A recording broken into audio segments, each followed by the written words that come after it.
പ്രിയപ്പെട്ടവരെ, ഇവിടെ പാടത്ത് വെള്ളമൊക്കെ കയറി. തേക്കുമുട്ടിപ്പൊടി പാടത്ത്. ശരിക്കും പറഞ്ഞാൽ കുറച്ച് ദിവസമായിട്ട് ഇങ്ങോട്ട് വന്നിട്ട് ഇങ്ങനെ വരുമെന്ന് ഞാൻ ഓർത്തതല്ല. അപ്പോൾ ഞങ്ങളിത് അവിടെ, നിങ്ങൾക്കറിയാം, സൈക്കിൾ കൊണ്ട് ഞാൻ ആ ഷെഡിന് കീഴെയൊക്കെ ഞങ്ങൾ നിന്നിട്ടുള്ളതാണ്. പക്ഷെ അവിടെ ഒന്നും വെള്ളം കയറിയിട്ടില്ലായിരുന്നു. ഇപ്പം അവിടെയൊക്കെ വെള്ളം കയറി. നല്ല രസമുണ്ട് ഇപ്പോൾ ഇവിടെ കാണാനായിട്ട്.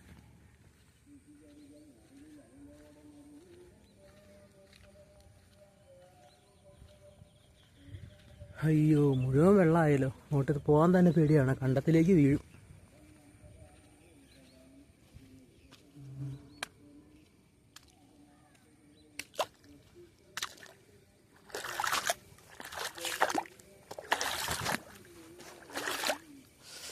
നല്ല തണുപ്പുണ്ട്.